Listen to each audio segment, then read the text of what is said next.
mentioned, messed up with misdirection. My lungs won't fill with water over. And I can't catch my breath now, swinging on the way out, fighting every choice that was made for me. You don't have to stay now, just let go and breathe, and write page after page for me in this tragedy. What is my purpose? I never asked to believe. My only enemy is me. Pride slides a rope around my neck. My only remedy is me. And I can't catch my breath now, swinging on the way out, fighting every choice that was made for me. You don't have to stay now, just let go and breathe, and write page after page for me in this tragedy. What is my purpose? I never asked to believe. My only enemy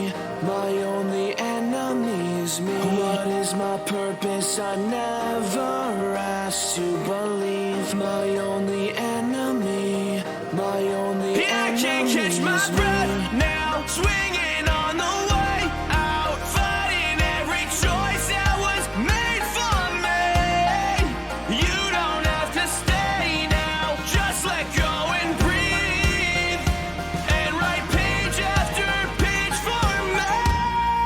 And I can't catch my breath now, swinging on the way out, fighting every choice that was made for me. You don't have to stay now, just let go and breathe, and write page after page for me in this tragedy.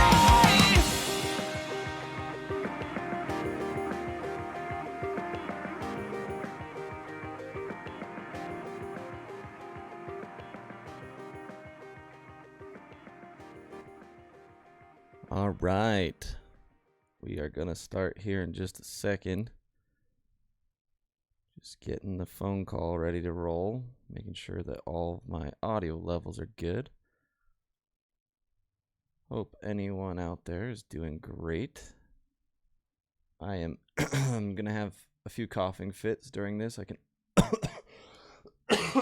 I can almost guarantee that that's going to happen quite a bit, so I apologize in advance. Oh, but we're still going to have a good time.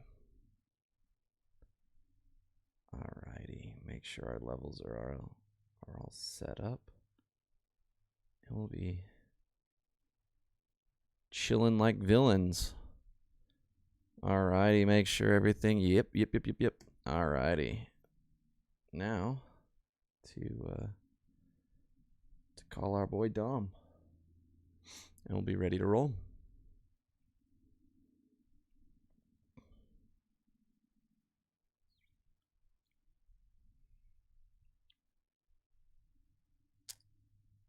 Alrighty. Info. Call.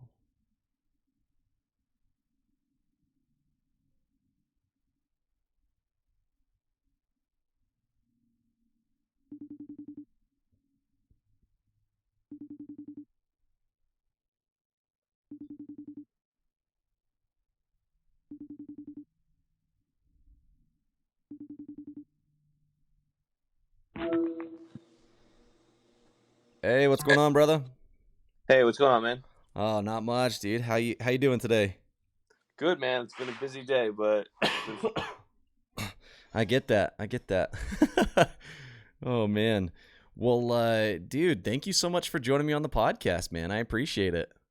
yeah, thanks for having me, man. Absolutely. So, I want to apologize in advance. I will probably have quite a few coughing fits throughout the interview here, but hopefully we can get past that.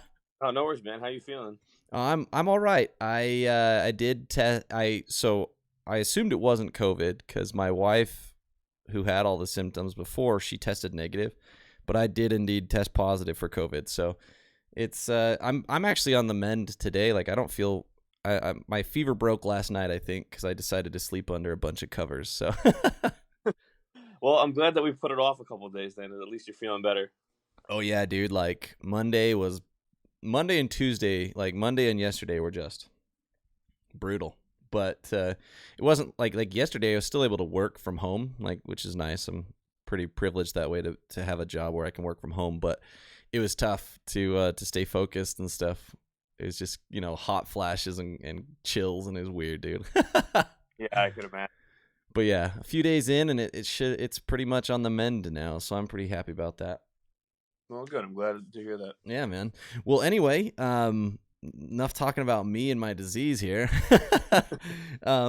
Let's do a quick introduction. Tell everyone listening who you are, and just quick little bit about yourself, and we can obviously start talking about the band. Cool. What's up, guys? My name is Dom, and I sing for Nowhere Left. And tell us something unique about you, something that like elementary school style, something that people may not know. I've been straight edge my entire life. I've never smoked, drank, or anything like that. So that's always a fun little fact about myself. Heck yeah, dude. I'm in the same boat with you. That's cool. Hey, let's go. That's what's up. So what inspired that for you? To be honest, it's just something that's kind of always been like no real rhyme or reason at first. I just never really believed in it or saw a reason for it. Yeah. And then I ended up going through some kind of experiences with relationships and family and things like that, where I just saw what alcohol and drugs and things like that did to people, and it just kind of kept me away from it. Yeah, it makes sense. It's amazing how quickly things can kind of devolve with abuse of any kind, right? Obviously, like but abuse of drugs and alcohol can definitely lead to some major problems in life. Oh yeah. Well, cool, man. That's fun. So, obviously, your band, you've got your single song out right now thus far, right? You've got some more coming down the pipeline, I'm sure. Yep.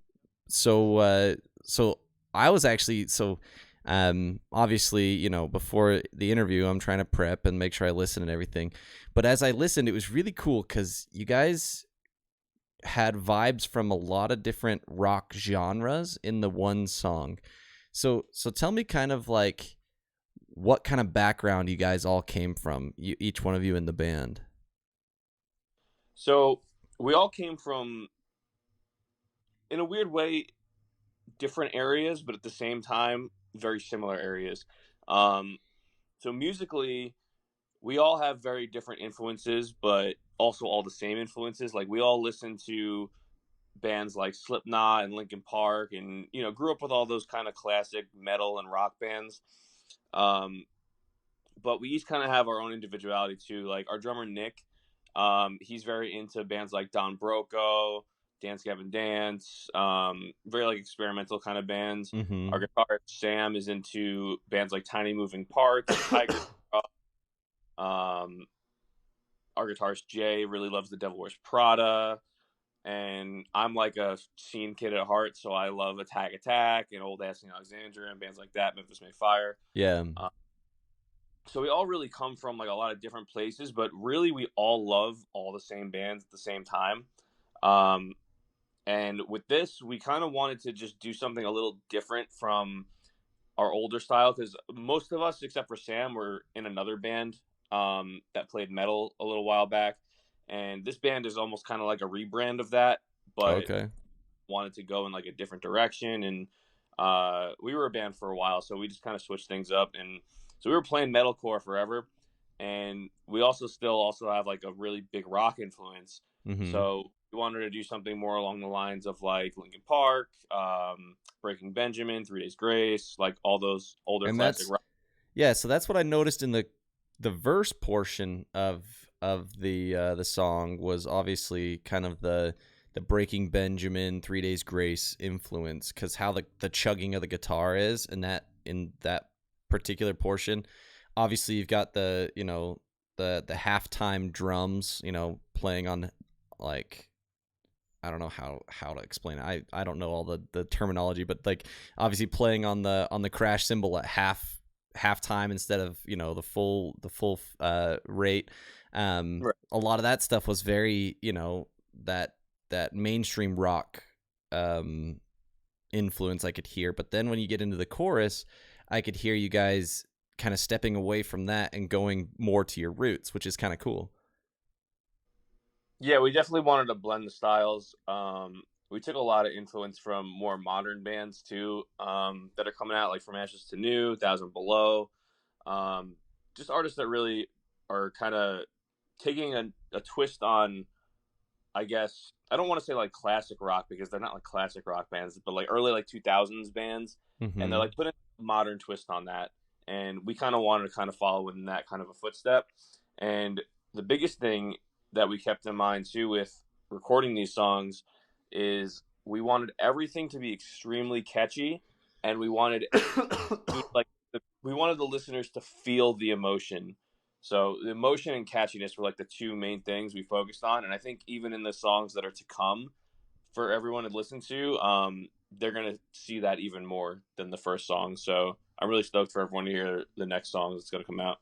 Heck yeah! So when is that? When's kind of like the timeline and everything? So we're releasing something on October 1st, um, which I guess I'll let the cat out of the bag for that. It's gonna be an acoustic version of Tragedy. Oh, Uh, sick. so that's gonna be fun. And then the next song we release is probably gonna be in November. Okay, it's a pretty good timeline there. That's awesome. And obviously, you know, coming from your metalcore roots, you know, scene kid at heart, um, are you guys completely pivoting away from metalcore? I'm assuming this vibe that you had in this one, where there was obviously no screaming, it was very melodic. Is that kind of the direction for everything, or are you guys? I mean, obviously, I don't want to spoil anything, so if you don't want to share, but is that kind of the plan for all the music? Is just this more melodic sound? I mean, we don't ever want to put ourselves in a box. Like we just kind of create what comes naturally. Um, so I don't want to say that we're completely going in a different direction. And the next song that we are going to release is definitely a little closer to metalcore. The riffs are a little more metalcore, and there is one section that has some screaming in it. Um, so I don't want to say that we're like fully going away from that. It's definitely more rock than anything, but it does have elements of metal in it. And I think that's something that we might, sprinkle in here and there as we go on. But we're definitely trying to experiment with different things. Like I know at some point we talked about putting some electronics in a song. So I don't think we're ever really going to be like one niche genre, but I think it's cool to have elements of everything because there's a little something for everybody that way. Absolutely. Is that a hard line to kind of walk? Um, it depends. I think that when you're a musician and you're just creating to create and you're just doing it because you love it, there's no real way you can fail that way or like disappoint. I think For that sure. the hardest part is when, you know, for us, at least in my opinion, like I said, we kind of rebranded from something else. And I think the hardest thing is the fans of our old band transitioning to the new band.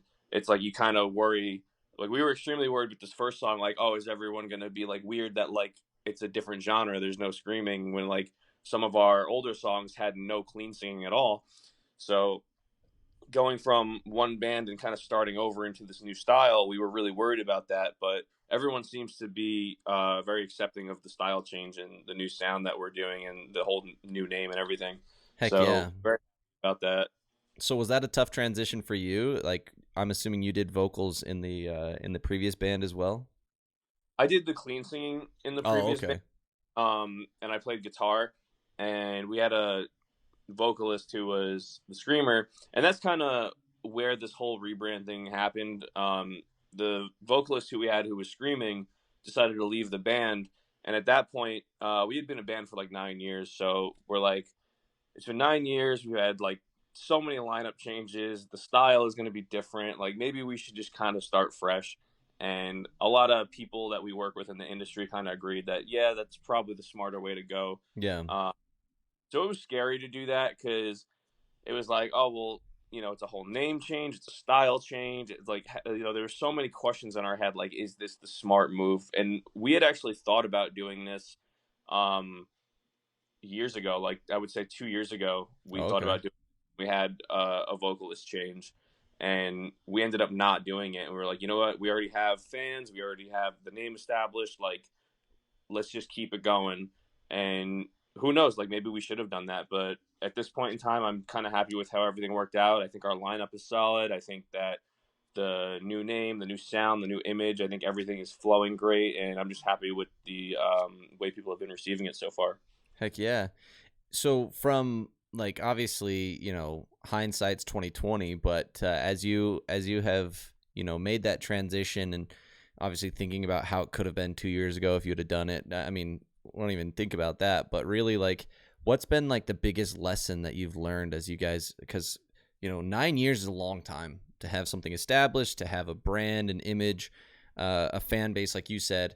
What's been the biggest thing you've learned through that transition to a new band, like same band, but for all intents and purposes, it's a completely new band, right? So what's been the biggest lesson you've learned? Um, oh man, that's a tough one. I feel like we learn so much every day. To me, I think one of the biggest lessons comes into play with like really the writing and like even involving the whole transition, like you said. Our producer kind of talked to us and he gave us some good advice. That's just don't take things so seriously and don't overthink it. Like it's so easy to overthink things and get stressed out. And like I said, with like genres and stuff, like being in like a niche and like kind of keeping yourself in a box, it's just like just let it go. Just do what comes naturally, do what feels right, and don't worry about like, oh, what is this person gonna think? What are the fans gonna think? How is this reaction gonna be? Like just do it for you, be creative, and don't let it stress you out. And that's something that I kind of am still working on because music is so crazy. It's like you can have so much fun and you go on tour and play all these shows and write music, and it's really like a fun thing to do with your best friends. But at the same time, there's a business side to it, and that business side gets so incredibly stressful that sometimes it really takes you out of that fun element. Yeah, So, and that's something that I really struggle with because I handle a lot of the business stuff for the band. So in that aspect, it's really good advice for me to just kind of like take a breather and just be like, you know what? I don't have to stress over this. This isn't as serious as it needs to be. Like, whatever will happen. And focus on being creative, focus on just putting out good music that people will enjoy. absolutely. That is, and obviously, like that's. I feel like that's the balance for so many people in any creative field is figuring out how to make it something that allows you to live your passion, right? Because there's, like you said, there's so much fun and joy and just awesomeness that comes from being able to make music and be a musician. But because that business aspect comes into play, like you've got to figure out that balance. And for yourself, like as you have been working through and trying to obviously find that balance over the last 9 years, like what are some of the things that you have done to keep that fun and happy excitement for making music, while also being productive on the business side of things? Like I said, it's hard for me because I'm constantly handling things, so it's definitely not easy. Yeah. But I guess what I really do is I kind of just try to joke about everything. I try to always find a way to joke around with everybody. And, we every now and then we'll have like periodic group FaceTimes and stuff just to like discuss things. So I always like seeing the guys face to face, talk about stuff, and just really joke around with them. Like my, my guys in my band are my best friend. Yeah. They're always going to be my best friends, and I love them to death. So just being around people like that are so close to you, it's really easy to kind of like, I guess ground you is the term I'm looking for. Like, I could be like a whole stressed out mess trying to do all the business side of things, but when you really just like get to talk to your guys and just chill out and have fun and just talk, and like I'm someone who values just good conversation. So when Heck I'm yeah. just hanging out talking with my boys, like there's nothing better than that. So that's something that like kind of puts me level. Yeah. I mean, and that's so important to find those things that give you that energy, right? Cuz like that's something that there's a lot of misconceptions in terms of extroverts, introverts. It's what gives you energy, what energizes you. And it's so important to find those things that give you that energy, because it helps you to kind of get through everything else in life. Because I mean, it can get really brutal if you. I'm assuming that obviously COVID has been pretty brutal on you, where not being able to see the guys in person as often, and having to do a lot more stuff via FaceTime. I'm sure that was a pretty tough deal then, huh? Yeah, and it was weird because COVID is like where we kind of decided to do that whole rebrand thing. Mm-hmm. And so like half the band was different members, and so when we decided to do this transition, it was kind of towards the end.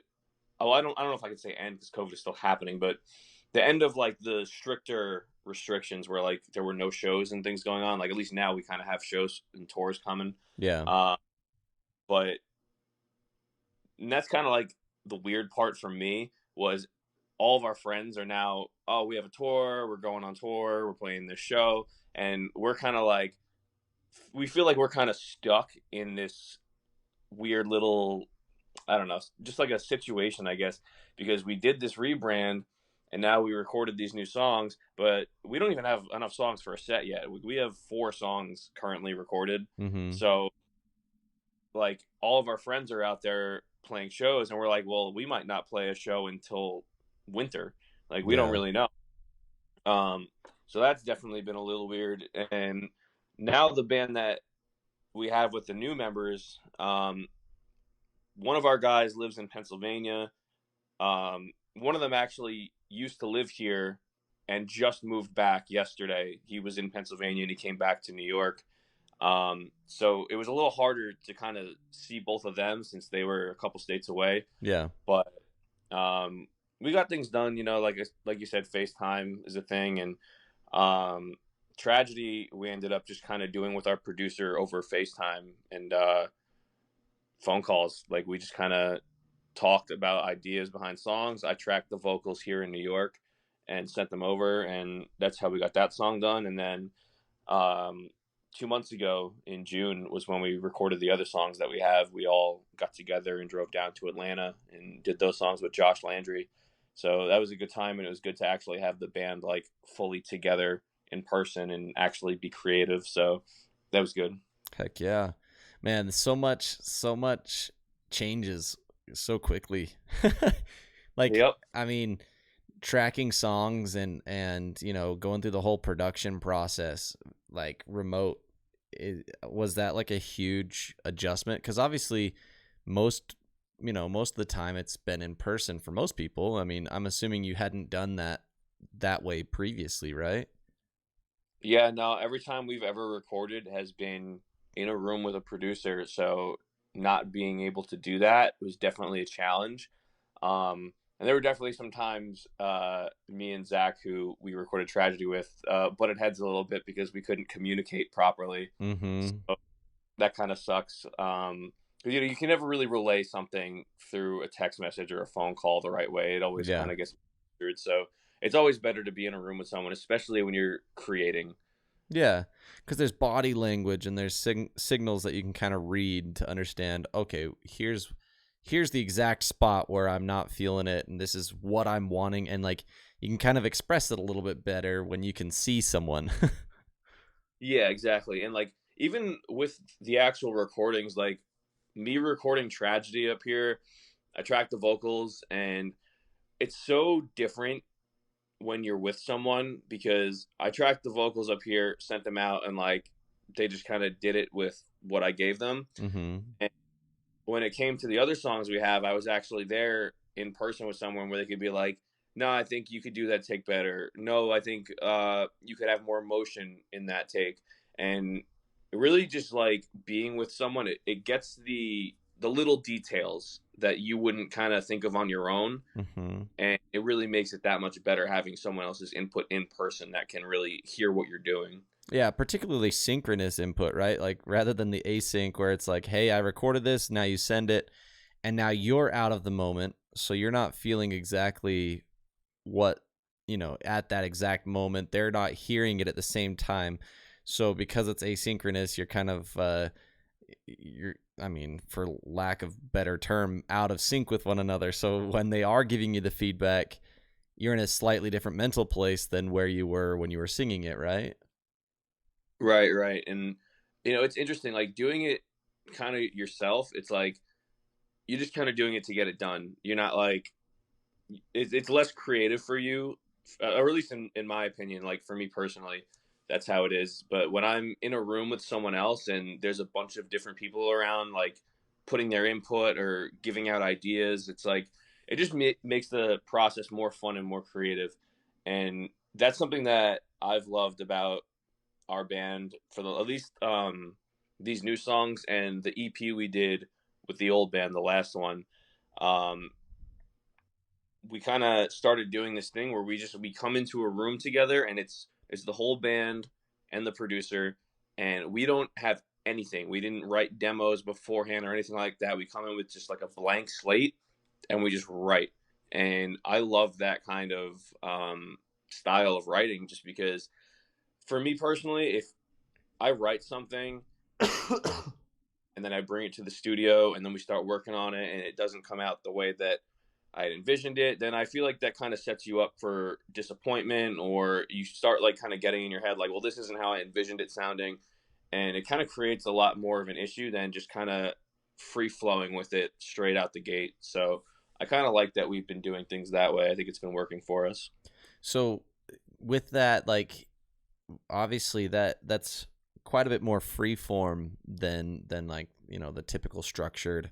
We record, we have some demos laid out, and then we go to the producer helps to kind of tweak and improve and get the final thing, and they send it to the mixer, and everything is mixed and mastered, and it's good to go. So with the way that you're doing it, going into the studio and writing all at once, what is it like? Obviously, you mentioned that it's good because you aren't setting yourself up for kind of disappointment or frustration when things aren't exactly how you envisioned them beforehand. But what are like? I feel like that there could be some obviously some upsides and downsides to that method of writing. What would you say are some of like the strengths and or like the peaks, some of the good things and some of like the pitfalls or the weaknesses of that style that you guys have been implementing? I think strengths, just everybody's on the same page. You have everybody already kind of in this mindset like we're just going to wing this and see what happens, and everyone is kind of content with that. Everyone is okay with whatever happens, and as long as it sounds good, that's great. Yeah. I think some of the downsides to it is you kind of become a little more stressed with a time frame. So like if we're blocked out in the studio for X amount of days, it's like, okay, well, we have to make sure we get these songs done in this amount of time, especially for us because we record in Atlanta. So going from New York to Atlanta, it's like we can't miss. We have to make sure that we use all of these days to the maximum. Yeah. And I think that when it comes to that, the hardest thing I think is lyrics personally, because we can bust out riffs and we can like structure a song together, no problem. But I think the lyrics and the vocal melodies and then tracking vocals, which is like, you have to make sure your vocal takes are always on it. Mm-hmm. I think vocals take the most amount of time and the most stress because you want to make sure that like the melodies are perfect, the lyrics are perfect, the emotion is enveloped. So I think that making sure that all of that is done and done the right way is probably the hardest thing to do when you're just kind of winging it, because you don't get to hear that song until it's done. So we go in the studio and we do an instrumental. It's like, okay, we did that instrumental. I have to write lyrics to this instrumental right now. Mm-hmm.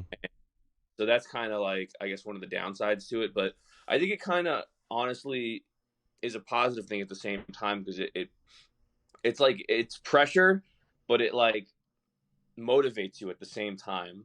You know what I mean? Yeah. And have you found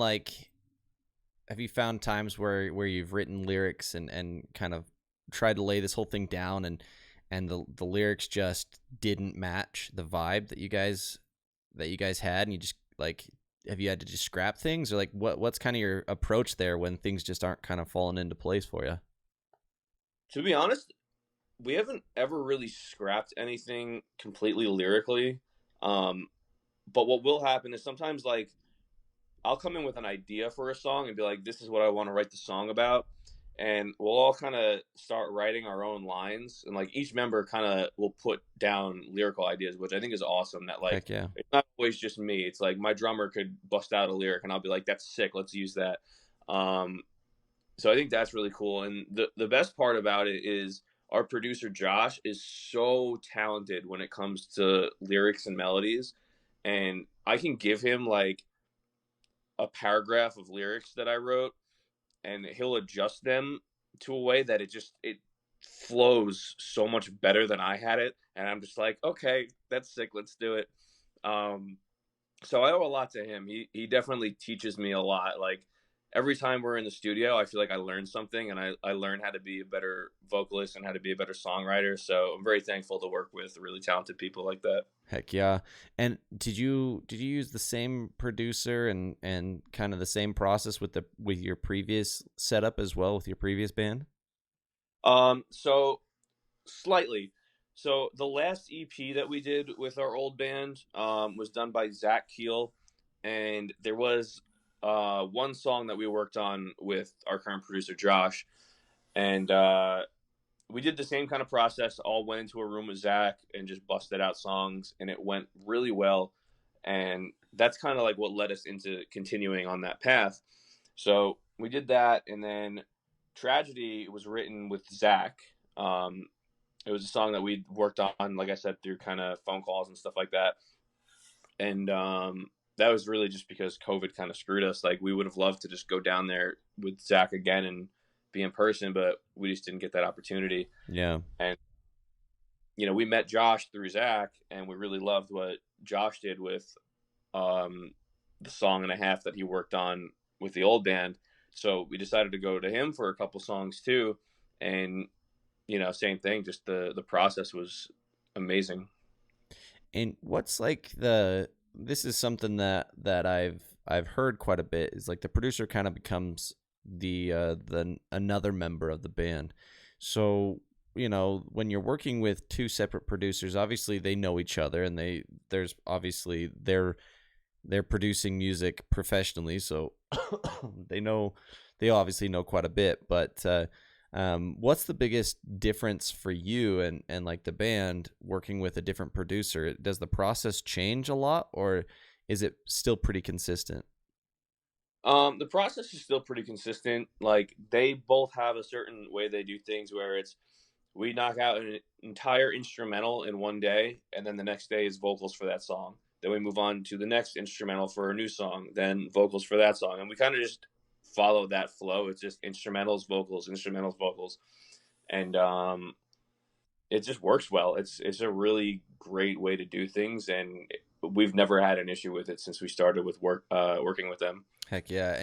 And you said obviously Zach was down in Atlanta. Where's Josh located? Oh no, sorry. Josh is in Atlanta. Zach is in New Orleans. Oh, okay. That's what it was. Okay. Man, yeah, and that's like obviously a lot of travel too for you guys. But I guess what was the primary justification for choosing to travel and go, what, Atlanta's what, 20 hours from you? It's like 16, I think. 16 hours. So still, I mean, 16 hours, obviously if you fly, then it's pretty quick. But what was the justification to go with people who we're pretty far away versus, you know, you're in New York, you've got a lot of producers and professionals there. What was kind of the reasoning behind that? To be honest, just we've always loved traveling, like going on tour and things like that. Like we don't, and just at heart, like when I'm not on tour, I like to travel. Like I do photography with my friend, and we Oh, just heck go yeah. out. So we're just big on traveling. So traveling doesn't really bother us at all. But you know, we'll go anywhere for the best products, and that's what we felt we were going to get with Zach, and that's why we kind of started that. So I had met Zach. I was filling in on guitar for a band called I Hate Heroes, and they were doing a tour with Zach's band called Hollow City. So we did that tour together, and I found out that Zach was a producer, and I had heard some of the stuff that he was creating, and I really loved it. So I was like, you know what? Maybe I'll take my band and go to him and see what we can do. And we did, and it was great. And like I said, that's kind of where I met Josh too. And so now we kind of work with both of them, and it's just a great dynamic. Like they're both super talented producers, and we're extremely lucky to be able to work with them. Heck yeah. I've heard of Hollow City. They're actually pretty good. I like their music. Yeah, Um, they're so talented, man. Like, yeah, that's and cool. It's always funny to me to like realize like how many bands produce their own music because they've got someone in the band who has gone that route of being a producer. And like it's really cool to see like there's quite a few bands obviously that kind of find their sound and they can really like do a ton with it when they've got someone who's a producer of their own, you know. yeah, absolutely. And it's super cool because Hollow City also works with Josh as well. Oh, Um, okay. Kind of been working with him from the beginning. So having both of their producer brains kind of working on one band is actually really cool. That is really cool.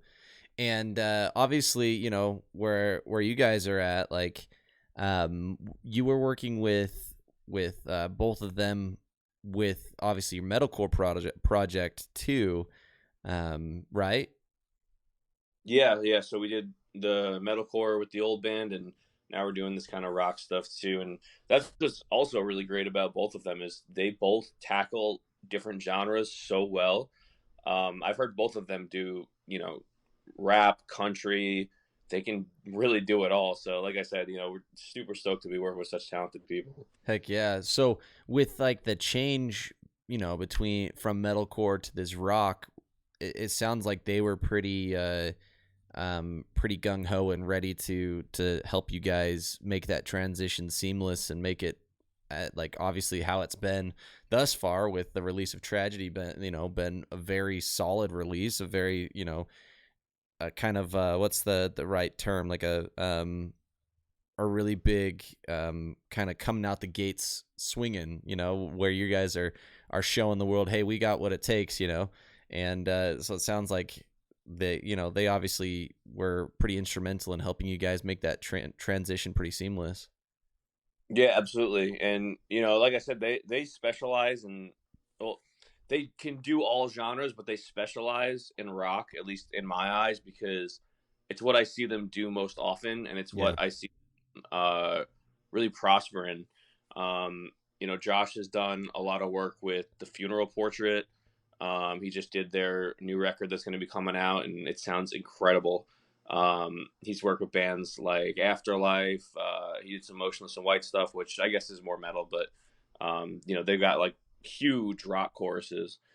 Um, but I just think that you know, that's just something that they've always tackled and done extremely well. And even with the Hollow City stuff, you know, like their band is just always catchy. The riffs always hit hard, and it's just really good modern rock. And I think just Zach and Josh kill it in that genre. Heck yeah. Yeah, man. It's always cool to you know, obviously in your case where you guys have made such a big transition, it's always cool to hear like the all of the cool support and help that comes, cuz obviously it's not an easy decision to say, "Hey, I'm going to completely upend 9 years of work and you know, obviously take as much as we can, like in terms of existing fan base existing, everything, and move it, but like really start from scratch almost in the, you know, the marketing and, you know, the business side of things. You're starting from scratch, and so it's cool to obviously have that support and that camaraderie to keep the excitement there. Yeah, man, absolutely. So for and you know, with that, like, one of the questions that that keeps coming up in my mind, you know, is with the transition and making the jump to a new band name, and you know, same lineup, right? Like you have all the same, everyone is the same except obviously the old vocalist left the previous band, right? So it's actually kind of interesting. Me and our guitarist Jay were in the band, and we kind of transitioned seamlessly into what is Nowhere Left. Our current drummer Nick, he was in our old band, but in like 2015. Oh, Uh, okay. well, he was in like 2013 to 2015, or 2016, I think it was actually. And then he had left the band, and we had fill-in drummers. We had a new drummer at one point, and so he wasn't involved in the band when we kind of decided to do this flip. But when the vocalist left, we had lost our drummer a little, like maybe like I want to say 2 or 3 weeks before that, and some kind of weird fate. I hadn't seen Nick in years, and he hit me up the day that we lost our drummer and was like, "Hey, you want to hang out?" And I was just like, "Yeah, sure," like not thinking anything about it. And you know, we just so happened to get into talking after not really hanging out for years, and we were just on the same page. We were in the same place in life where we were just like, you know what, we just want to continue doing music and do what we love, and just kind of have fun. And we just clicked right off the bat. And I just kind of put it out there. I showed him the songs that we were doing, and he really loved them. And I was like, would you be interested in coming back? Because funny enough, we don't have a drummer now. And instantly he was like, I don't even have to think about it. Yes. So Nice. just like that, we kind of brought our old drummer back in. And then Sam, our other guitarist, he's the newbie. He's actually never been in a band before in his life. This is his first band Oh, ever, and wow. he's absolutely crushing it. So I'm super stoked to have him and super proud of him. Nice. And so with that, you know, with that transition to the new band, you know, what were kind of the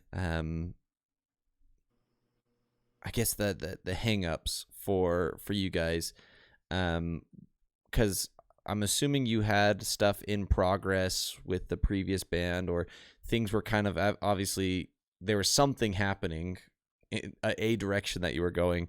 So what were kind of the hang-ups when you decided to make this big change? Like obviously not just you, but for everyone in the band. Obviously, it sounds like you know, with the drums, there was no hang up there. He's just like, heck yeah, let's do it, man, let's make it happen. But with you and the other guitarist, obviously there must have been some hang ups that kind of kept you from. It was 2 years ago. It kept you from making the decision, I guess. So what were some of those things that made you guys hesitate most? To be honest, it was really the name itself. Like the name that we had was such a strong name. People knew it, and you know, we weren't the biggest band in the world, but like we definitely had a name for ourselves. And even to this day, like I'll see a follower on that Facebook page like every day, and I'm just like, no, go follow the new band. Yeah, yeah, um, but I think it was really just getting our heads wrapped around like everything that we worked for and everything that we've been building would come to an end. mm-hmm. Because like really, even like when you try to pitch like a tour or something like that, you can't really pitch it as like, oh, this is like um what this band used to do, and how many people used to come see this band. Like it's not the same band, so no one views it that way. Yeah, And you know, we're not playing any of the old songs anymore, which kind of sucks too, because when we released our ep our latest ep with the last band, um we didn't get to play any of those songs live because of COVID, because we released Oh, it during. dang. So those songs are never going to get to be played live, and that's kind of a bummer. Um, so I think really just that and the name, because we were just afraid that everything that we had spent so much time on was kind of like, oh well, this was worthless. But um, it's easy to kind of put yourself into that negative headspace, and then you got to realize, even though, yeah, we built this whole thing and it's going to be something different now, we still had amazing experiences, met a whole lot of fans, did a bunch of tours, released awesome music. We have memories that'll last us a lifetime, and we're still doing what we want to do. It's just a different name, and Yep. it's just trying to get through that mindset, because I think everyone kind of does that, no matter if it's a band or art or whatever it may be, just anything in life. People kind of get in their own way, and you kind of just got to look at it at like an outside perspective and just be like, you know what, like I'm kind of like, look at us and be like, we're the reason this happened. We're the reason this is transitioning, and we're going to be the reason that this continues and prospers. So we're just kind of put that motivation and that positive energy out there to push forward and make what we're doing now even bigger and better than what we were doing. Yeah. That's cool. And that perspective is huge. It's so tough, but I feel like that's one of the biggest battles that anyone can kind of fight, though, is maintaining perspective, right? And just trying to keep that positive mental headspace. I feel like that's the hardest battle to win.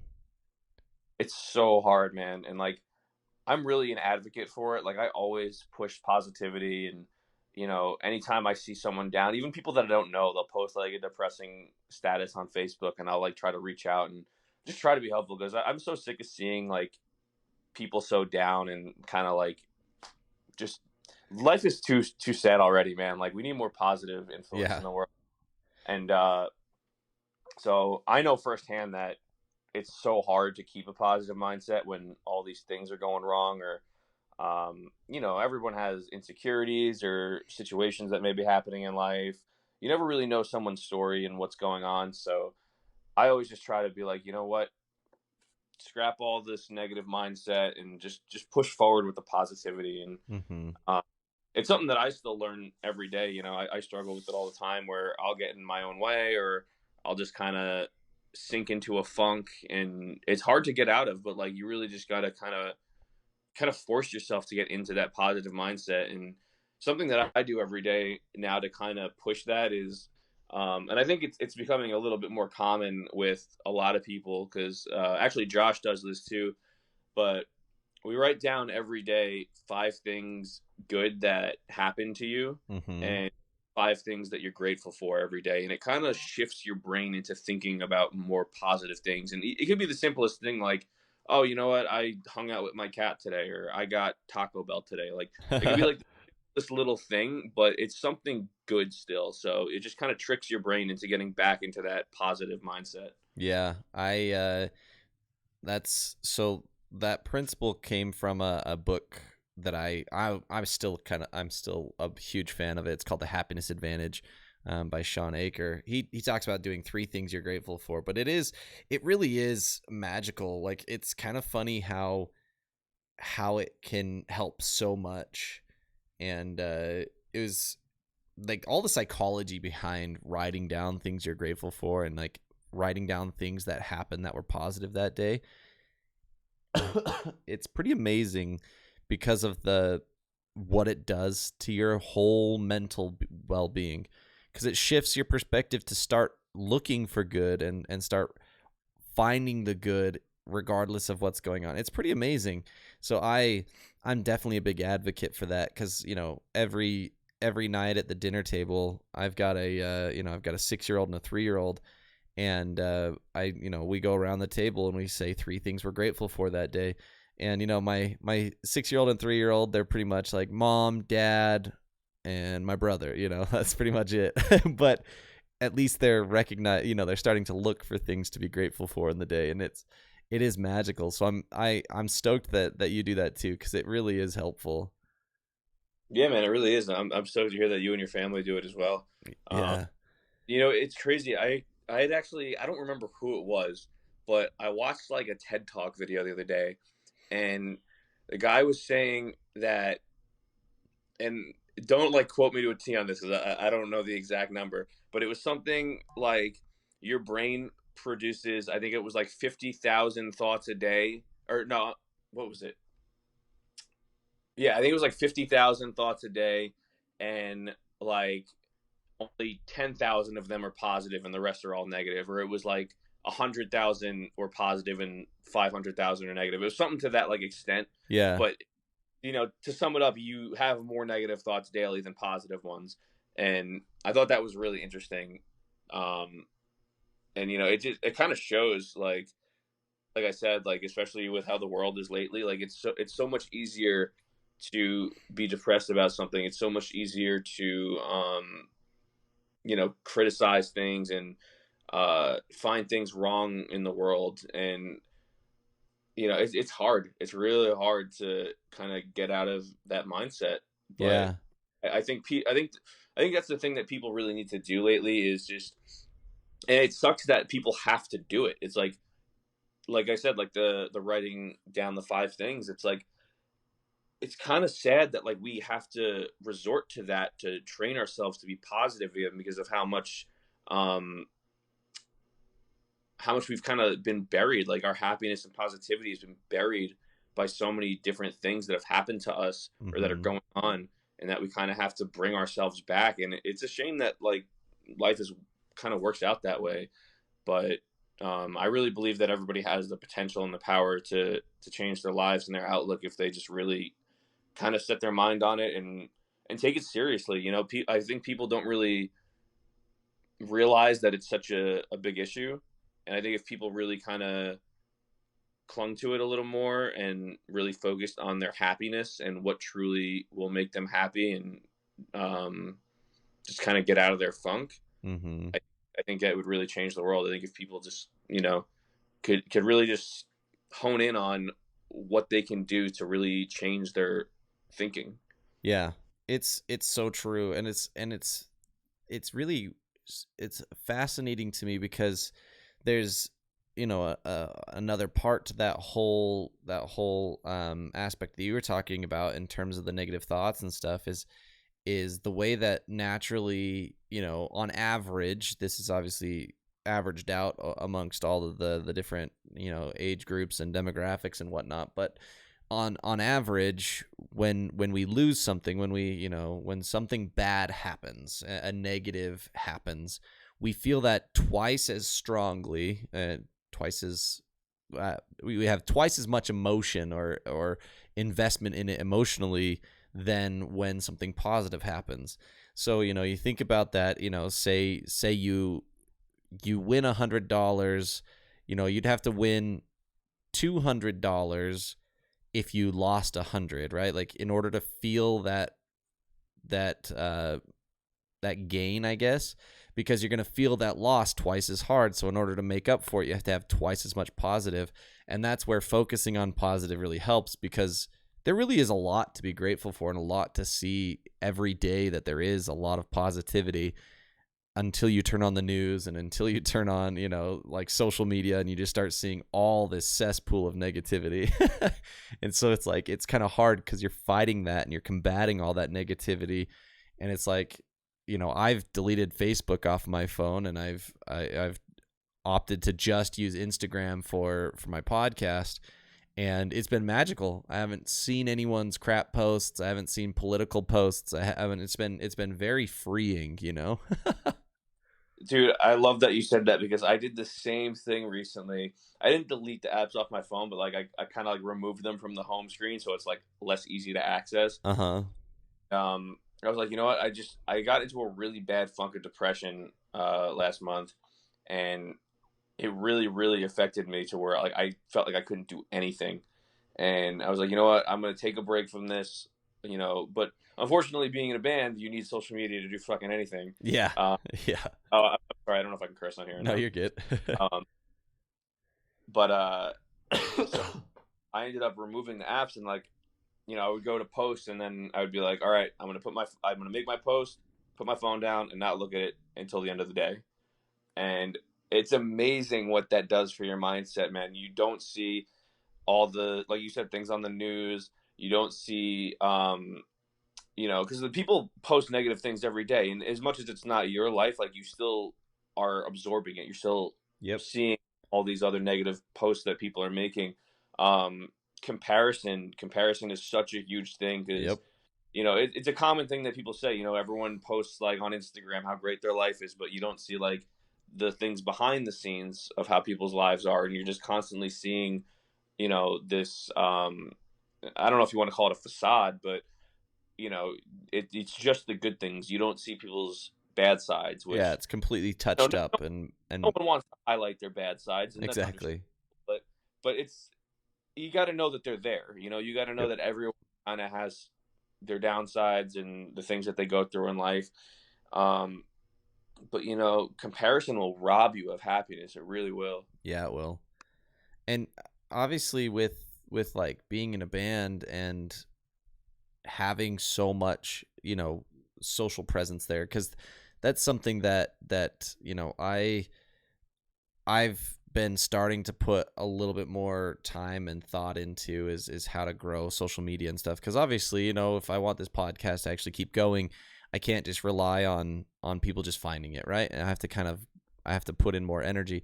But there is a lot of concern for me in the concern of mental health of comparison and of fighting this continual battle of, is what I'm making good enough quality or good enough content that someone actually wants to listen to it, right?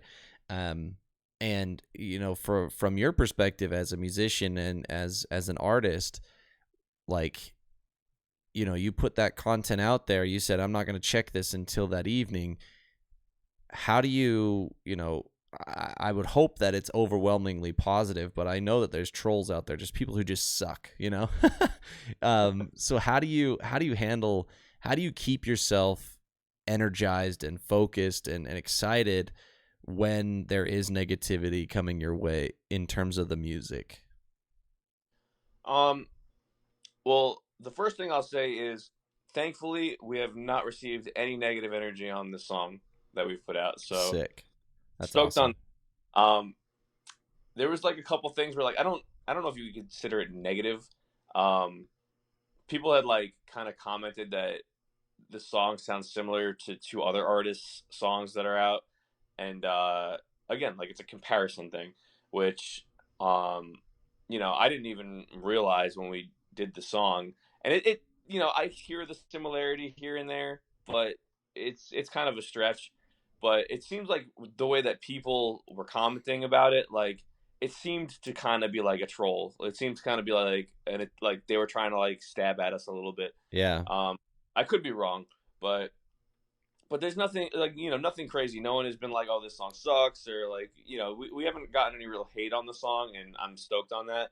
But obviously, like I said, we kind of came from another band, and that band was a band for 9 years, so we're no strangers to it. But I think going into things with the mindset of not everyone in the world is going to like you, and I think we're all kind of in that same mindset where we know that, like, I don't like every single artist under the sun. I don't like every single band that someone else likes. It's just everyone has different tastes, and there's nothing wrong with that. So I think that might not be some people's tastes, and that's fine. Yeah. I do think um that when people go out of their way to like literally comment, "Oh, you guys suck," or like something like that, like that's just kind of like, come on, man, like it's not necessary. You don't like this song, just move on. Like, Yeah.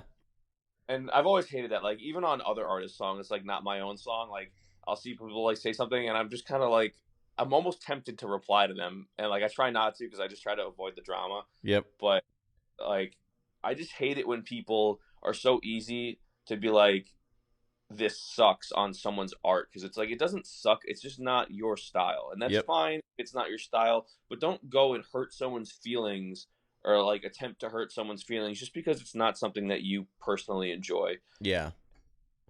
You know, like I get it in my own head. Like I understand. Like, oh, it it's not supposed to mean anything personally to me. It's not like a personal attack on me. It's just it's not their thing, and that's fine. And you know, I've kind of trained myself to understand that and know that mindset. Um, but it still sucks to see. It still sucks to see when people kind of shit all over art, because that's all people are doing. You know, we're creating music, we're doing something not only for ourselves but for others, because we love how music impacts other people. And to see people kind of hate on that, it's just kind of sad. It Um, is.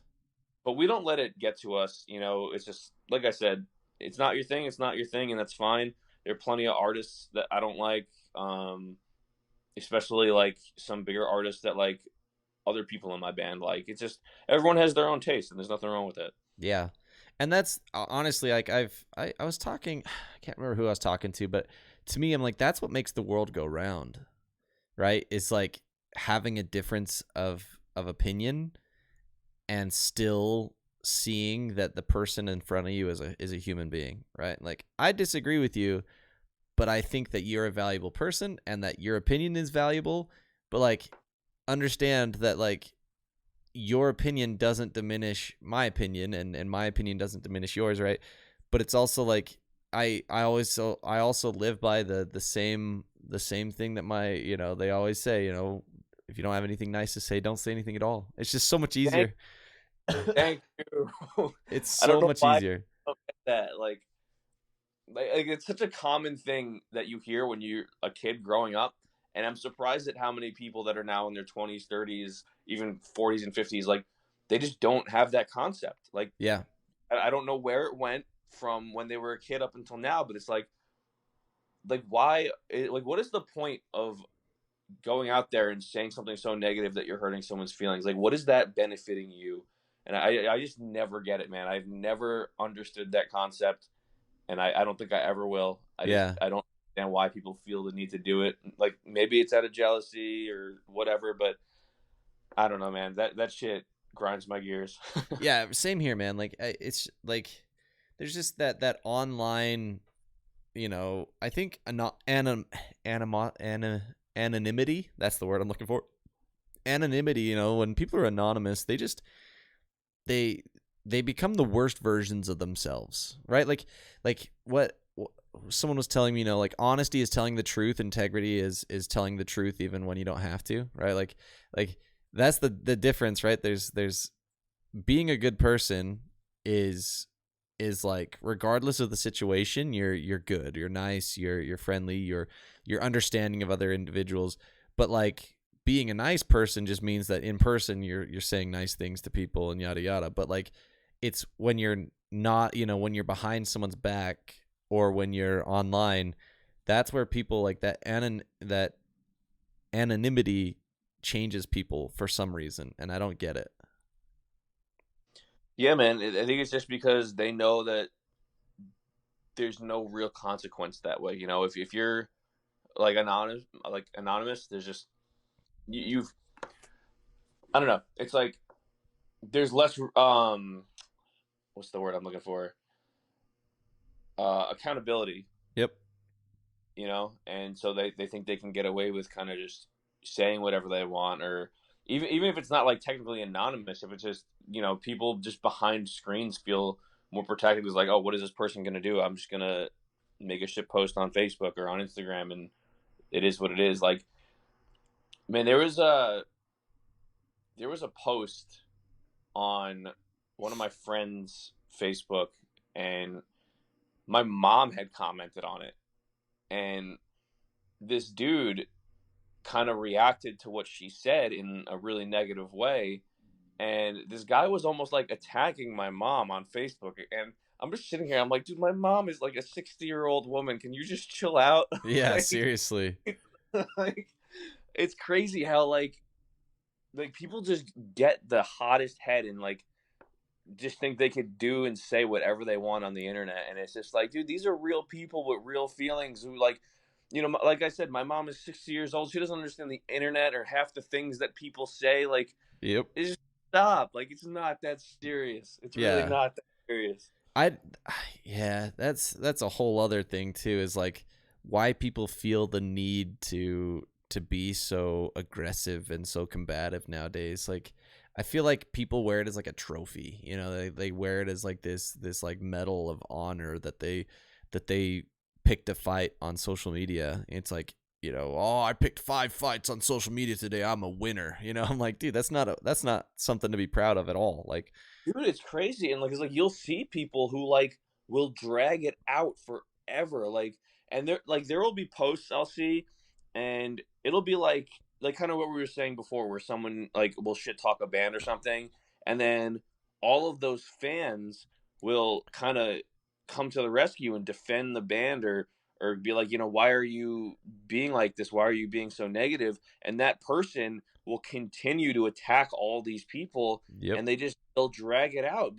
Like, it's like, why are you doing this? Like you didn't need to make that initial post, but you're gonna continue it, and you're gonna attack all these other strangers now that are just trying to bring peace. Yep. And it makes no sense to me, man. Nothing about the internet makes sense to me Yeah, anymore. seriously. Yeah, man, my one of my best friends, his brother is that way. And like, dude, I was like, dude, unfriend, unfollow. Like, I like you in person, but I'm not about to deal with this social media garbage, dude. Like, and Oh that's my God. that's Like, too, it's so hard too, because once you start seeing people act like that on social media, it's really hard to want to like, I don't know, for me, I'm like, they're kind of showing their true colors, and I'm like, I really want to see the best in you, but you really need to delete social media, or else I'm going to lose all respect for you. yeah, no, it's true, man. There was this one kid who was involved in like our local music scene here in New York, and he was in different bands and put on shows every now and then. And he was a nice friend and contact to have and everything, but he would always start shit online with people, and would always just kind of push people's buttons and start arguments on Facebook or Instagram. And it got to the point where I was like, I'm so sick of seeing this person's comments and their posts. So I ended up blocking them. And then they ended up reaching out to me through a text, and they're just like, kind of giving me shit for blocking them. And like, I was like, I don't even know what to say. Like, I'm sorry, dude. Like, you just put so much negative energy out there. Yep. Like, I don't need that in my life right now. Like, and I think it's, I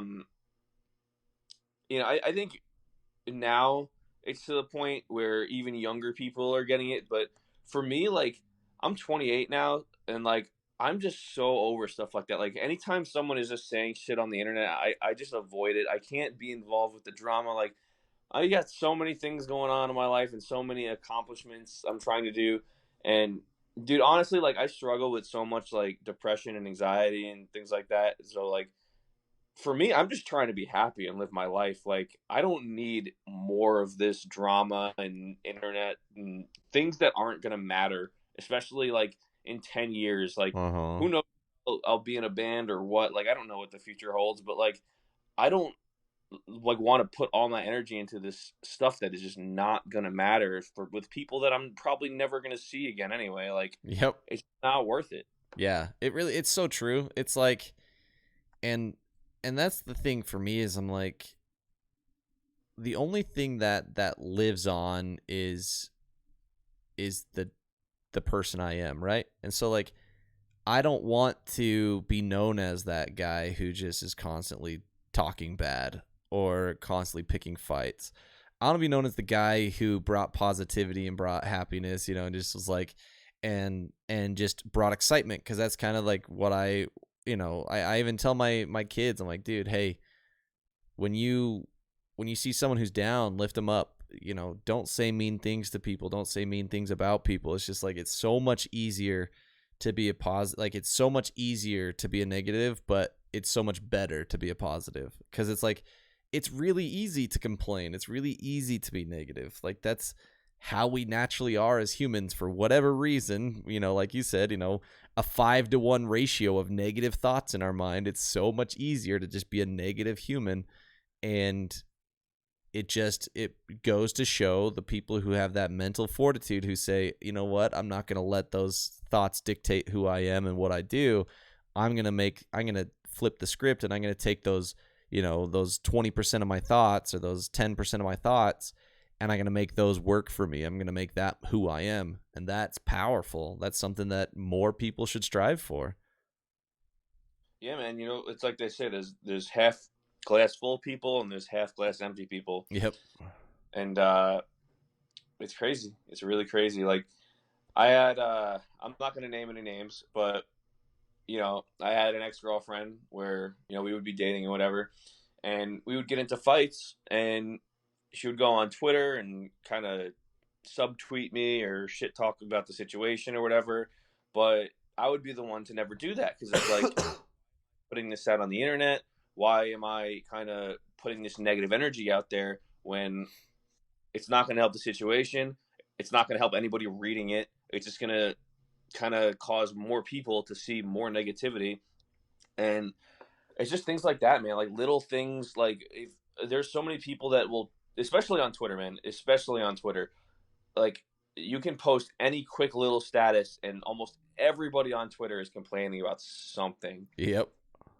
I stay on, like, that is the app I use the absolute least because of that reason, because it's always something negative. Yeah, it's a cesspool for sure. Yeah, man. It's the worst, dude. Like, It's absolute worst. It's like it's made for people to just complain. And, I was watching a video from a photographer by the name of Peter McKinnon. Best, And, dude. He's the freaking coolest. oh, yeah, you know Peter? Oh yeah, dude. I've been following him for a few years, and I'm like, dude, this guy's the freaking raddest. He's so awesome. He has the greatest energy. Like, he's always in a good mood and just excited. Always. I strive. What's up? But he's Dude, freaking greatest, man. I'm a fanboy of Peter McKinnon's, dude. I would love to meet him one day. Same. Absolutely same. But he had this video that he made. It was like end of 2020 video that he did, and there's this one quote that he said in it that really struck me, and it's a lot easier to criticize than it is to create, and that is so freaking true. That's amazing. That's a great quote.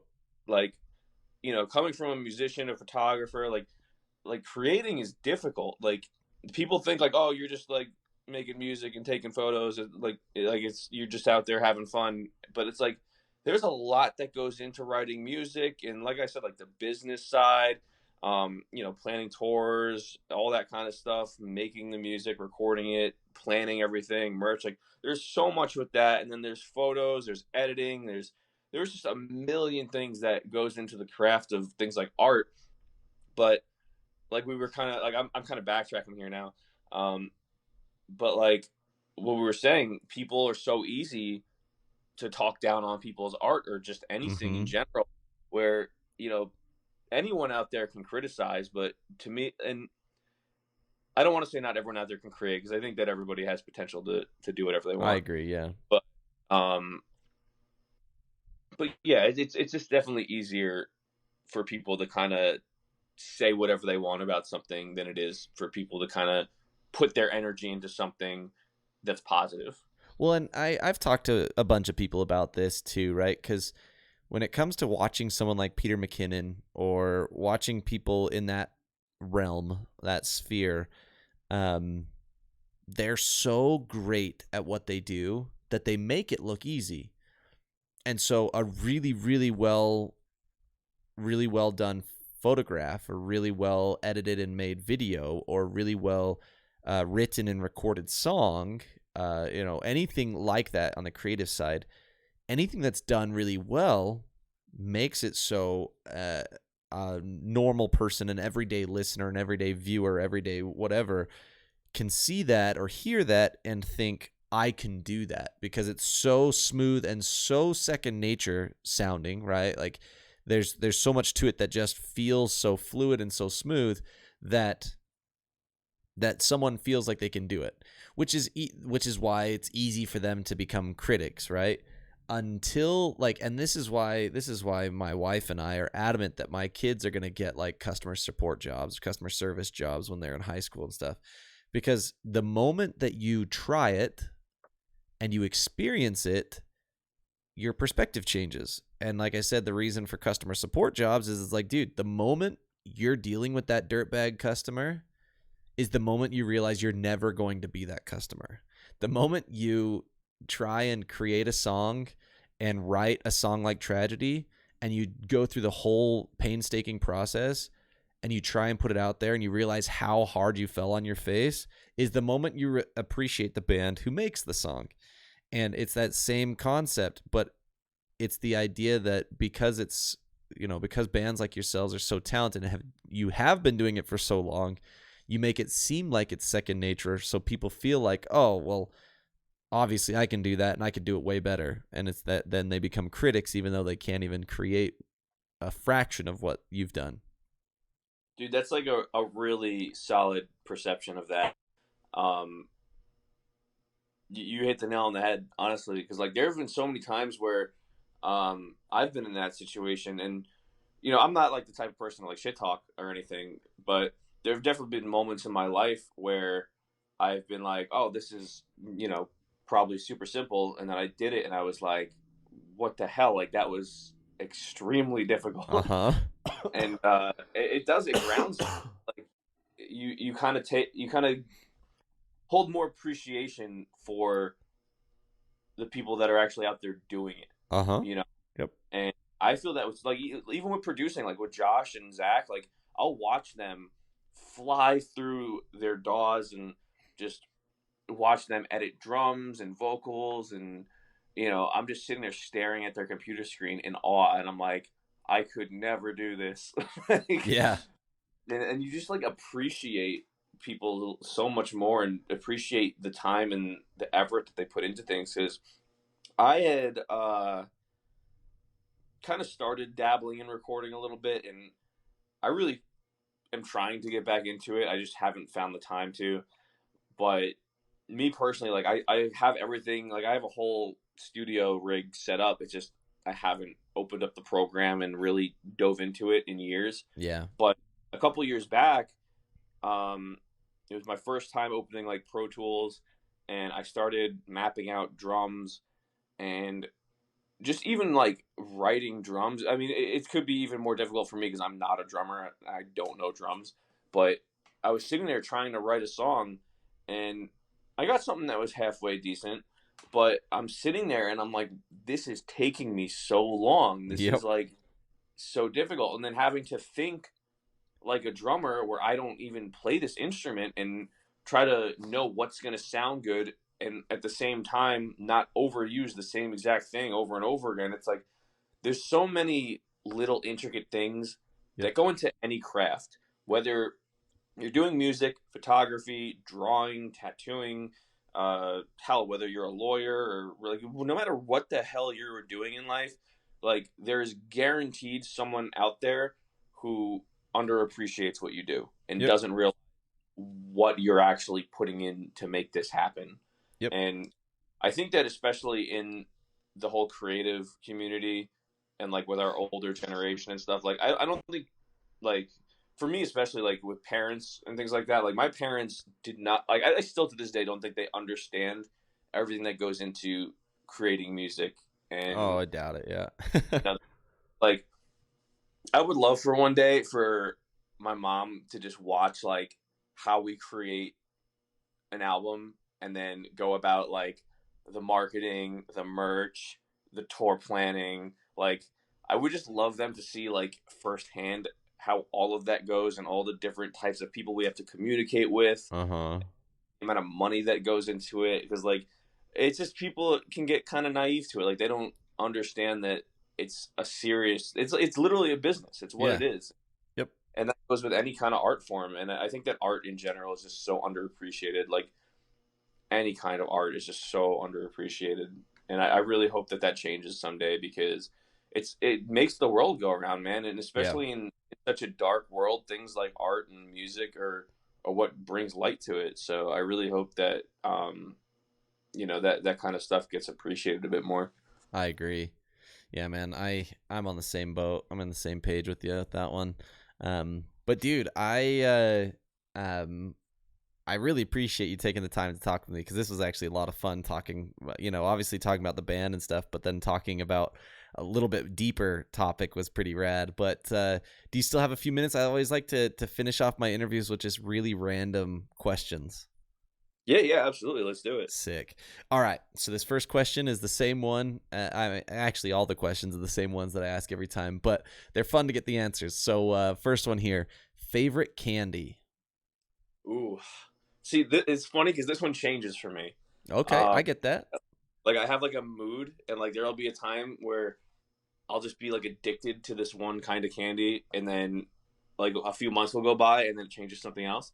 Um, for me right now, what I'm obsessed with is the Reese's peanut butter cup that has like the Reese's pieces on the inside. Oh yeah, I've seen that.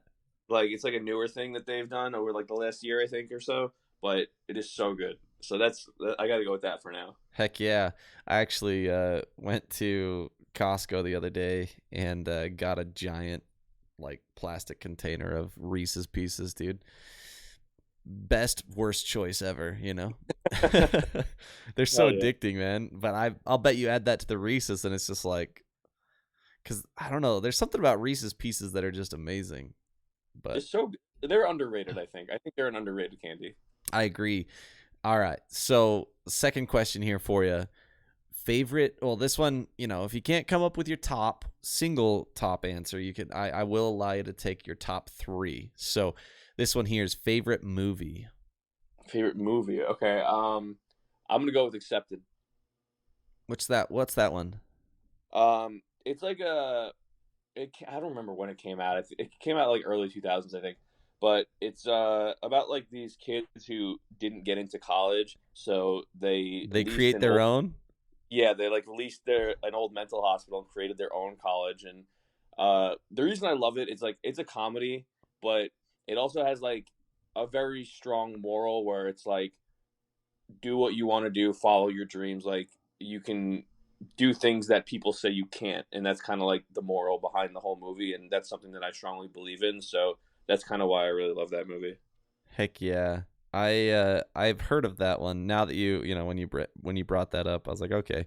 I haven't seen it, but I've heard of it. Yeah, And everybody knows the trailer for it because it had the was Jonah Hill in the hot dog suit being like, "Ask me about my wiener." yeah. So everyone like knows that based off that. Yeah. It's got Justin Long, who's my wife's like celebrity crush. I don't know why. He's such a goofy guy, but yeah, he's like her celebrity crush. So maybe I'll convince her to watch it with me. Dude, honestly, I highly recommend it. It's a good movie. I'll check it out. Yeah, like honestly, it seemed funny like when I saw the trailer because it has been quite a while, right? Like, let's Yeah, see. it's got to be like a 2008 to 13 kind of realm. Yeah, I wish here, but 2000 August 18th, 2006. 2006. Okay, so yeah, Yeah, it's been a while. Yeah, sorry, I just pulled it up on IMDb because I always have to like look it up to see what I'm even, make sure I actually know what I'm looking at. yeah. I should have just had my computer open so I know these things too. But all right, next one here for you. Favorite hobby that is not music related. So, something you like to do that has nothing to do with music. I'm gonna say photography because we already talked about that. If I'm not gonna say something completely obvious that I already said, skateboarding, Oh, heck yeah. which So, I haven't done in a while, honestly. But I grew up as a skater. Like when I was 16 years old, before music was even a thing, I was just out skateboarding all the time. heck yeah, dude. I skated a bunch. I think I stopped skating when I was, how old would I have been? Like 16 probably is when I stopped skating. Mostly because like there was like there's a few things. One was I chickened out of things that a lot of my other friends were willing to do, and I was like, dude, I'm not ready to crack my head open on something like this. But then the other one was because I was walking in my friend's house or at my uncle's house, and I slammed my shin into their slate coffee table, like a hard Ooh. rock coffee table, broke my shin open and it's bleeding, and I didn't even hardly feel it because I'd slammed my shin so many times with the skateboard that I was like, oh, this is probably going to lead to a lot of problems in the future, right? So that kind of led to that. So I've got a few follow-up questions though. So with skateboarding, do you have like a specific deck that you like to skate on, or are you just kind of like whatever? Like, what's your setup? For me, it's always been Baker skateboards Heck yeah. with Tensor trucks and Rick the wheels. Heck That's yeah, been, dude. Do and you what I don't Bones Swiss bearings, I think it was. I always did the Bones ceramics, but yeah, that's Bones is definitely the way to go when it comes to bearings, but and I always ran with the Thunder trucks. That was kind of my go-to. Independent or Thunder. Independent were pretty heavy though, so they just kind of had to switch it up. I used Thunder for a while, and then I think Tensor came out as like a newer brand when I was skating, and like they were just like brand new in zoomies and stuff, and they were supposed to be like super light. So I ended up trying them out, and I liked them. So I was always Thunder or Tensor for sure. Heck yeah. I always liked the color. I was just like a weirdo. I always loved the color of the Thunders because the Thunders Oh always had like sick color schemes. yeah, or like dude, I'm like a big sucker for like flashy stuff. Like so they had like that like shine to them, Yeah. and like that always drew me in. Like even all my guitars are like they're incredibly like flashy looking with like quilted tops and bright Yeah, blue. dude. Like I just like very flashy looking stuff like that. No, I get it. Yeah, like I said, I always skated so I'm trying to think cuz I believe I was always skating on girl skate decks or on Birdhouse. Those were kind of like the two brands that I skated on. Really, I've never used the girl honestly, but like a lot of my friends like them. Yeah, it was like I still don't know like what you really get as a difference between decks aside from just like I liked the art on the girl ones because they were funny. Like they were typically like it was like the girls' restroom logo was like their logo, which was kind of funny to me, which is why I skated it. Yeah, yeah. I think the like the main difference was like just the types of wood they used. Oh, But okay. Yeah, and the reason I skated Birdhouse was because Bob Burnquist had, he was like my hero because he was the only one who wore glasses, was from what I remembered. So he was like always the one that I chose on Tony Hawk's. dude, it's funny that I was so into like the Baker boards too because I just liked the decks and they were always held up so well and they had like really interesting art, so I really loved them. And then it was weird because later on I had found out that Baker was like baking like getting high and like Yeah. so they were like a drug company essentially, and I was the straight edge kid riding like the drug skateboard. Yeah. Isn't Baker was Stacy Peralta's brand, right? That's I don't no. know who owns it. I don't know if I think it was Andrew Reynolds. I don't know if he was the owner or just like the lead skater for them, but I want to say Andrew Reynolds was like the owner of Baker. Yeah, I think Stacy Peralta's is a different one. I can't think of what it is right now, but yeah, Andrew Reynolds. That was the other question. Like, I always skated in Americas because Andrew Reynolds skated in the Americas. That was literally the reason I skated in those. What do you have like? Do you skate in any specific type of shoe? Because like, the fact is like they're gonna fall apart fast regardless of what shoe you wear. But I always swore that Americas fell apart slower. But and looking at it now, I'm like, no, I didn't look at it objectively. Dude, you know what's funny is I never was like sold on a type of shoe. Like I've probably tried every different brand of skate shoe under the sun, and I don't remember which one I like the best. Like I I I feel like I remember I didn't like America and I didn't like S's and I didn't like Fallens. But I remember like I think DC and Supra might have been like the better ones for me, Okay. but I can't really remember 100%. It's been a long time. Yeah. And like I said, I haven't skated in a while. Like, actually, I wanted to kind of touch on this before. Um, what's actually kind of funny is my situation is a little bit of a twist from you, um, where for me, skateboarding kind of ended because, like you were saying, all your friends wanted to kind of like do things that you weren't ready to do. But for me, it was all my friends that I would skate with kind of started smoking and doing drugs when I Yeah. wouldn't. Then I got kind of phased out of that. So I kind of stopped skateboarding because I didn't really have anybody to skate with anymore because they were all out doing drugs. So it's kind of interesting that it was kind of like a twist on that. Yeah, I kind of feel it makes it kind of sad like that's such a prevalent cuz like skateboarding is one of the most challenging and physically demanding and like there's so much skill involved in skating, and it's really unfortunate to me that there's such a prevalence of like drugs and alcohol with the teenage kids. I'm like, man, like let them get to the age, to adulthood before you start introducing like all this crap, like, but like they were always synonymous, hand in hand, and I'm like, no, you could be a skater without being a druggie. And it's like, but like even skating in high school and stuff, like, I was in the suburbs, I'm like in a town outside of the cities completely, like not even really a suburb. I'm just in a small town outside of the cities, and you skate around and people just start looking at you differently. And you're like, dude, like, I'm just skating, but they immediately just assume the type of person you are. And it's unfortunate to me. Yeah, man, I definitely feel that. I have always lived in a little town in the suburbs, so I don't know, it's kind of weird for me too. And I don't know if anyone's ever looked at me like as if I was like on drugs or something, but I definitely understand like that kind of judgment just being a skater, like, because you're always looked at as just like, oh, this dude is A gonna derelict. like, yeah, derelict. He's gonna grind on a curb and ruin the property or something stupid like that. And just like everybody like always kind of looks at you as like you're out here doing something wrong. And even the town that I used to skate in, like, had these constables that would go around and just try to kick you out of every little place that you would be, just because of that no one wants to be sued and blah blah Yeah. blah, all the basic stuff. And that's why I kind of love what they do in California. Like, there's been so many times where I've seen them open up like skate parks and stuff in California because those kids need a place to, like, Yeah. you see such a demand for all these kids just skating around a town. Well, give them a place to go so that you don't have to be afraid of them, parents suing them if they fall and get hurt or whatever. But like, also like, give these kids a place to grow up and have fun and do something that they enjoy, because like that's needed. Kids need an outlet, man. Big And time.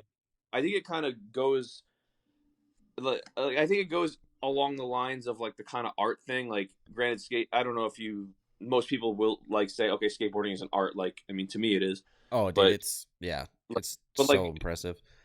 but I guess the way that I explain it is like, it's not um like a mainstream sport. Like, you see like everyone is like all about football, baseball, and soccer, and like those are all like the same kind of sports and things that are pushed in schools and things like that. But everyone kind of looks at skateboarding as, like you said, like the derelict kind of thing. Yeah. And it should be that way. It's just another sport for kids to have fun with. It's just different than what other people are doing. Yeah. I think it's super dope that it's finally in the Olympics, right? Like, this was the first Olympics where skateboarding was an Olympic sport, which I think is pretty sick. I wasn't even aware of that. I think that is awesome. Yeah, so Tokyo was the first. Obviously, like, I think, like, dude, I think the girl who won the gold in the female sessions, I think she was like 14 or 13 years old, something like that. Crazy. Wow. Yeah, dude. Like, but yeah, I was pretty stoked to see that they obviously have made it more mainstream, and obviously Nike and Red Bull have helped with all of that kind of mainstreamifying of skateboarding. With like Mountain Dew, Nike, and Red Bull, I think were kind of like the big three that made skateboarding more mainstream. But even then, it's still very niche compared to, like you said, football and baseball and soccer and stuff. Right.